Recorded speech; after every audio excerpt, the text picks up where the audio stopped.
The more that we put this tax off, the more money that we miss out on. And it is not going to be there forever. Once the gas is gone, it's gone. That's it. We get to Can't sell it twice. Nope. Yeah. We get to sell it once. And the other thing is that for all sorts of reasons, climate, the globe moving more towards renewable energy, the market's not going to be there forever either. One for Mum, one for Dad, and one for the country. And there has never been a more exciting time to be an Australian. Budgets are about choices, Fran, and you show what you value through the choices you make. This is coal. Don't be afraid. Don't be scared. The Treasurer knows. I want an economy that works for people, not the other way around. We'll just end up being a third-rate economy, a banana republic. Just follow the money. G'day and welcome to Follow the Money, the Australia Institute's podcast that explains economics, politics and policy in plain English. I'm your host, Ebony Bennett. Australians pretty much know they're getting a dud deal on gas exports and they want change. In recent months, calls for a 25% gas export tax have grown significantly louder. Because Australians know that we're getting absolutely fleeced when it comes to our gas exports. And all I want is just give me my gas back or give me some bloody money for it. And the idea has gained a significant amount of political support. These greedy gas corporations are taking the piss. When it comes to our resources and our national interest, Australia cannot be meek. It cannot be timid. Since 2022, the absence of a 25% tax on gas exports has cost us over $70 billion.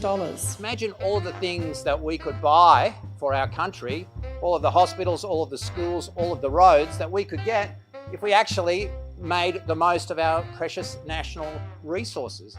It was originally put forward by the Australian Council of Trade Unions, and it's supported by many members of the crossbench and civil society organisations. And the Australian public back it as well. April polling done by the Australia Institute shows that 72% of Australian voters agree that gas export companies should pay a 25% gas export tax. But in last month's federal budget, the government only tinkered with a gas reservation policy while taking a hatchet to NDIS funding. And instead of an export tax, which our research shows could raise $17 billion a year, the government's new policy will raise an additional $0. But demands for change aren't going away. And joining me today to discuss a new initiative calling for a fair return on Australian gas exports is Australia Institute co-CEO Leanne Minshull. G'day, Leanne. Hi, Eb. Hi, Rod. And Australia Institute Research Director Rod Campbell. G'day, Rod. Hey, guys. So, Leanne, I'll start with you. The Australia Institute has launched a national call for a plebiscite on a 25% gas export tax. If I can just start with the basics before we jump into the tax, what's a plebiscite? Why are we pushing for a plebiscite here? Well, a plebiscite's like a great big non-binding temperature check of the Australian people. It's like a vote. We've done it 3 times before in the past, the most recent being the postal vote for the marriage equality, the question on marriage equality. But we have also done it, I think, for conscription, and definitely we've done it to pick our national anthem. We've definitely done it to pick the national anthem, and it's different from a referendum because it's not trying to amend the Constitution. Really? Is that right? We picked that? We actually went out and picked that national anthem? And I won't hear a word against it, Rod. Just pipe down. We'll come to you in a moment. Just get your voice ready to sing it. So, yes, you're right, Ebony. A referendum seeks to change the Constitution, and there's a whole heap of bars that you have to meet. There's voting requirements that you have to meet in order to change the Constitution. And so, that's the right thing. A plebiscite is really a way for Australians to have a say on important matters like what our national anthem should be, but it's not binding to the government. But the reason why we need this is I feel it's just got to such like the calls for change are so loud at the moment that even on the Prime Minister's social media, I went to check it out the other day because he had an Australian soccer T-shirt on, and it was like, go Australia. And every third comment was like, yeah, all right, go Socceroos, now tax gas. So, but I mean, that's funny. But really, if the only way Australians are getting to speak about something like getting a fair return for our resources is, bombing into the Prime Minister's social media feeds, well, I think we need something different. And that's why we decided to put out a call for people to say, do you reckon we should have a plebiscite on this? Yeah. Rod, I want to ask you about the 25% gas export tax. That's something that the Australia Institute has done a fair bit of research into. Why has it gained so much public support? Why is it such a good idea? What does the research show? Yeah, I think you covered a key reason in your intro, Eb. There's 17 billion reasons why people like the idea of a gas export tax. Yeah, it'd raise money. At the moment, Australia's effectively giving away a lot of gas for free. The petroleum tax, the PRRT, raises a pitiful amount of money, and this would raise quite a lot of money. But the good things don't just stop there. It'd also help push down Australian gas and wider energy prices. Why is that? Yeah, because there's a hint in the name. It's an export tax. So you only pay the tax if you're exporting. If you're selling gas to Australians, then you wouldn't pay the tax. And so that would, all other things being equal, push down Australian wholesale gas prices by about 25%. And lastly, if we've got all that gas going into the Australian domestic market, then there's no need for new gas projects to supply domestic gas demand. So no new gas projects is a pretty key ask for climate scientists and the climate in general. So a gas export tax cleans up the three aspects of Australia's gas policy mess. It raises some revenue, it pushes down our high gas prices, and it's good climate policy. And Rod, just building on that, how much of our gas do we actually export? Yeah, it's about 80%. So, another way of thinking about it is in 1 year, Australia exports enough gas to power Australia for 4 years. So, we export nearly all of the gas that's produced in Australia. I'm just going to follow up on something Rod said, if that's all right, Ebony, just quickly. When you talked, Rod, about the science demanding that we don't open any new gas or coal, yes, that is a scientific climate imperative, and that's important. But it's also the market that's calling for that. There is moves across the globe to transition out of fossil fuels and into renewable energy. The Australian government has signed on to various platforms where we've, promised that that's what we're going to do.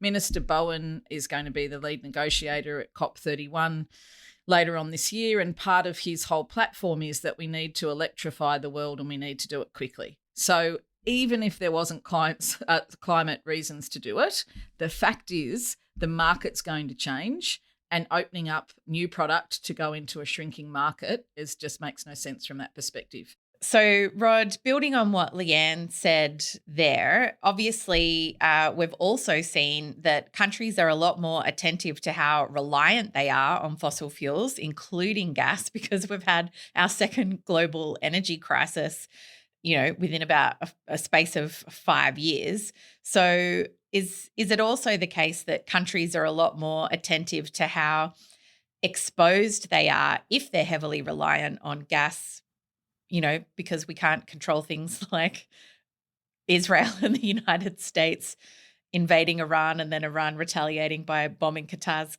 gas supply?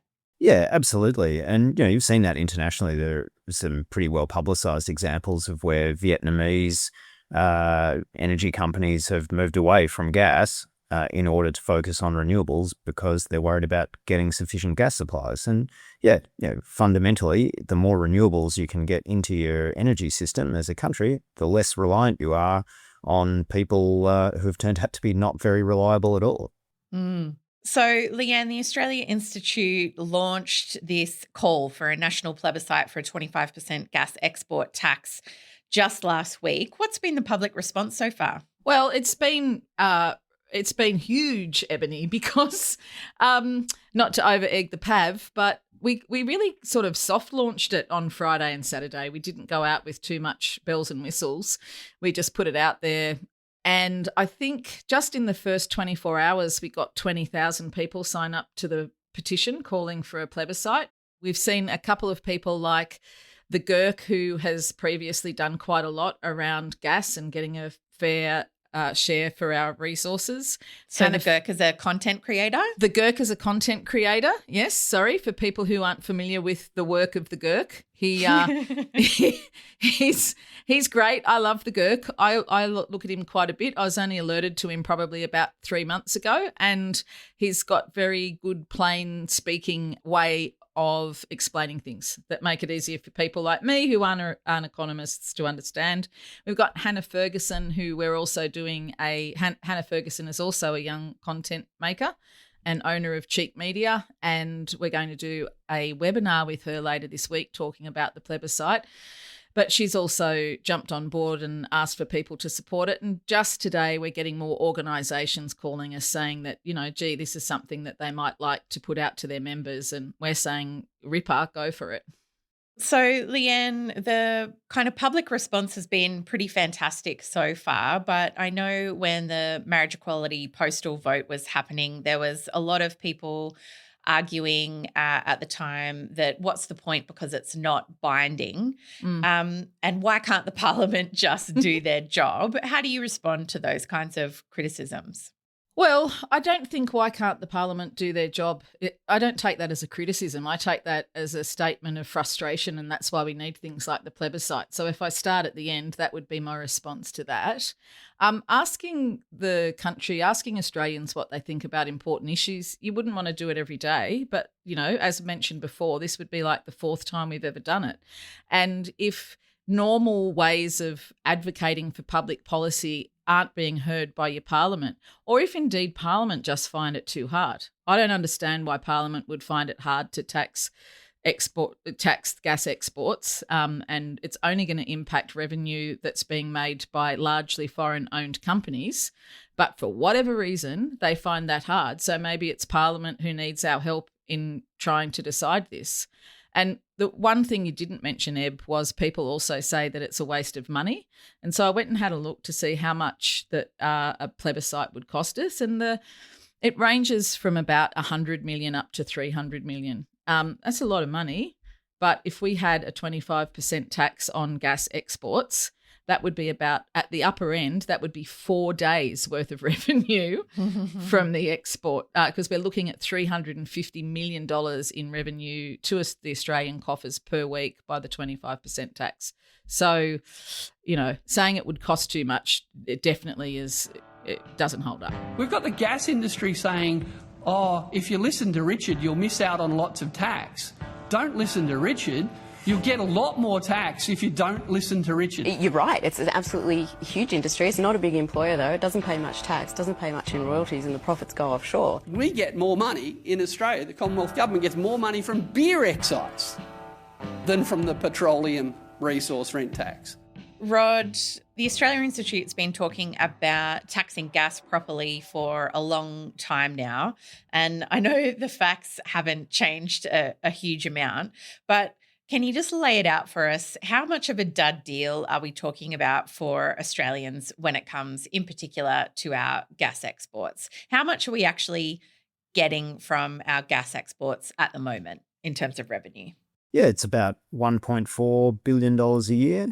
And we export $60 to $70 billion a year worth of gas or liquefied natural gas.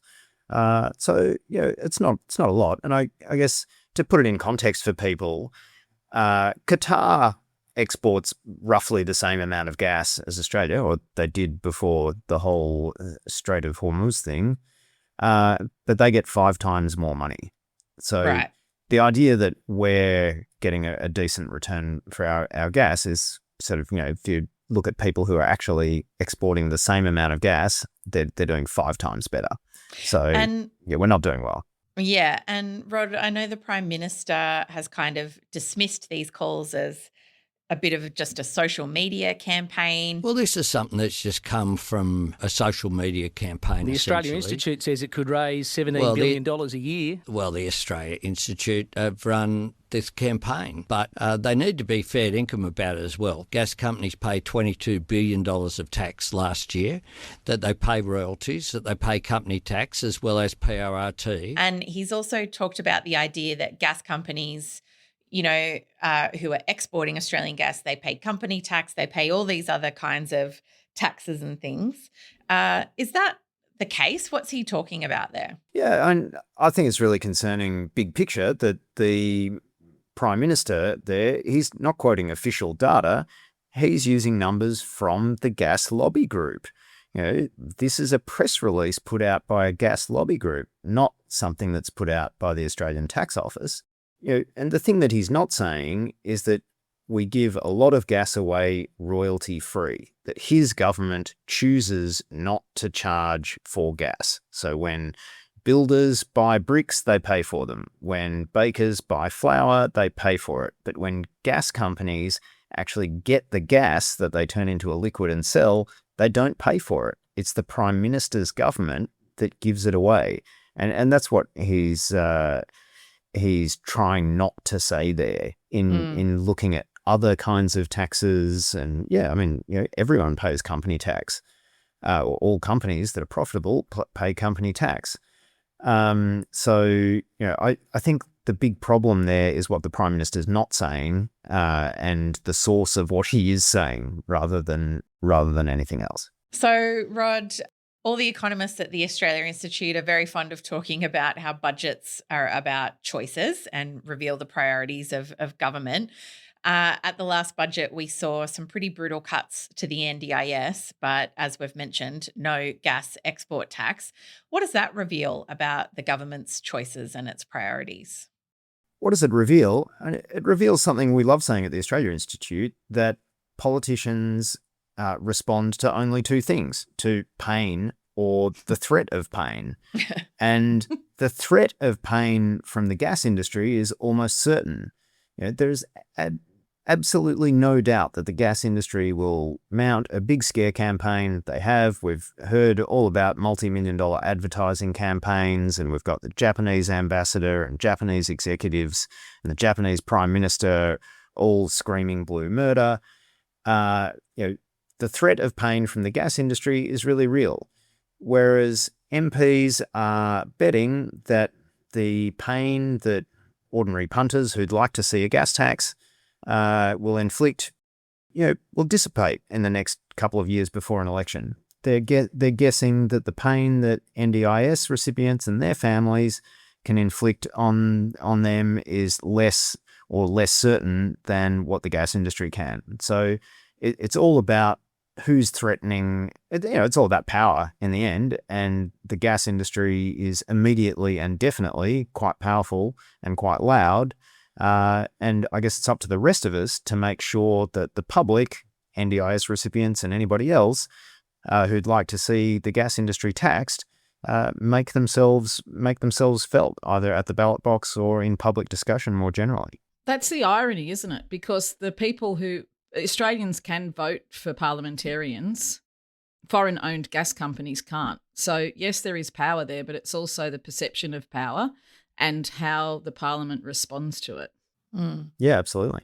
Rod, I've got two follow-up questions from that. One is, you mentioned Japan there, that the Japanese ambassador has been lobbying pretty hard against any changes. Is there any truth to the matter that this will harm Australia's relationships with its trading partners, in particular in Asia? And the second thing I wanted to ask about is what the government did actually announce just before the budget, which is the gas reservation policy, and what impacts we expect that to have compared to a 25% gas export tax. So first of all, will a gas export levy harm our relationships with our trading partners? No. In a word, no, it will not affect how Australia is perceived by general populations overseas or their governments. Absolutely not. Who is upset? The Japanese government are upset, and the Japanese government are upset because they own a 20% stake or 25% stake in INPEX, a big gas company that is currently getting a lot of gas for free and pays very little tax. So the Japanese Prime Minister and the Japanese Ambassador are upset because they are investors in the gas industry. It's worth remembering that the Japanese Ambassador got very upset when Queensland adjusted its coal royalties to make sure Queenslanders got a better return from the Ukraine war energy price spike. The then Japanese Ambassador jumped around saying that this was unacceptable and not good enough and that Japanese investors would go elsewhere. And several years later, what do you know? They're all still there. They've done nothing and they just sucked it up. And the same thing will happen in the gas industry. It's the gas companies that will pay this out of their profits. We heard this time and again in the Senate inquiry into the gas tax, where Chevron and Origin and a whole lot of them, most of them got asked, who will pay this? Will it be consumers in Asia or will it come out of your bottom line? And one after the other, they said it comes out of our bottom line. It'll be us paying this. And so, no, consumers in Japan won't suddenly think, oh no, I can't turn on the heater because of those dastardly Australian tax activists. No, nonsense. Gas is traded on an international market at international prices. It'll make no difference to people trying to turn on their heater in Japan or their air conditioner in Thailand. Makes no difference to them. It only makes gas executives and related government officials sad. And Rod, the Prime Minister announced a gas reservation policy just prior to the budget. How does that compare as a policy to a 25% gas exports tax? So I talked about, there's three aspects to Australia's gas policy mess. We don't raise much money, and the reservation scheme would not raise a cent. It's also not a single cent. Not a single cent. Okay. There's no suggestion anywhere that the government would change how it taxes or royalties or whatever else is anything. No, that is just about trying to get more gas into the Australian market. So it wouldn't raise a cent. It could reduce Australian wholesale gas prices. But again, this is going out to a consultation, and this is where it's going to get complicated. And there'll be all kinds of consultations and loopholes and draft papers and submission processes and rah. And the people who are best resourced and most interested in influencing that will be the gas industry itself. We've seen this time and again when governments go to consult with the gas industry. What do you know? The end result is something that suits the gas industry. So it could help with Australian prices, but that's a could. And it's certainly not going to help with the climate policy issues or the wider decarbonisation and electrification issues that Leanne raised earlier. So, yeah, the reservation policy might solve one problem out of three. Leanne, our gas tracker shows that we're missing out, or we have missed out, on an estimated $72 billion by not implementing a 25% gas export tax early in this government's first term. That's a huge amount of revenue that Australia has missed out on. Can you talk to me a little bit about what bringing in that kind of revenue would mean for the government and the kinds of services and infrastructure that type of funding could bring in? I'm going to answer it slightly differently, Ab, because I think there's a list of things that the government could do with that money. You take your pick. And again, we say at the Australia Institute quite a lot, we're a rich country, we can do anything we like, but we can't do everything. So you can think of a couple of things. You could probably do universal childcare. We could probably put dental care into Medicare. We could certainly, if we could find the builders who aren't off building for AUKUS, they could build some more houses. But I think but that's money. Could we commission some musos to write a new national anthem and run a national plebiscite? Anthem, Rod. We're going to sing this session out with the national anthem. But I think it's money that's gone. It's frustrating, but to me the urgency is the more that we put this tax off, the more money that we miss out on. And it is not going to be there forever. Once the gas is gone, it's gone. That's it. We can't sell it twice. Nope. Yeah. We get to sell it once. And the other thing is that for all sorts of reasons, climate, the globe moving more towards renewable energy, the market's not going to be there forever either. So So we got to make hay while the sun shines. Absolutely have to make hay while the sun shines. Like in the time that people have listened to this podcast, if this podcast goes for 20 minutes, that's $700,000. 700,000. It's outrageous. So I think just getting back to the plebiscite or the call for the plebiscite, it's born out of frustration on this just seems so easy and so simple. And for God's sake, just show me the money. and you know, and time is running out. Let's crack on. Let's get onto it. Let's not wait. That kind of it's not time now. Well, when is it time? Yeah. So, Leanne, if listeners want to get behind this call for a national plebiscite into a 25% gas export tax, what can they do? Well, the first thing that can do is go to the australiainstitute.org.au and follow the links to the call for the plebiscite and sign it, and then share it with their friends. And as always, I love encouraging people to go and talk to their member of parliament, their local member. As Rod said, the government's responding to pressure or perceived power from the gas industry. Well, you can show your MP that you actually direct them, like they are answerable to you for their job and that you want to see something done on this. I think there's a lot of people in the government who actually do want to move on this. Mm-hmm. I have noted that many ministers who, aren't coming out in support of it are also saying that's something we're not looking at this time. I haven't actually heard anybody. Yeah, right now.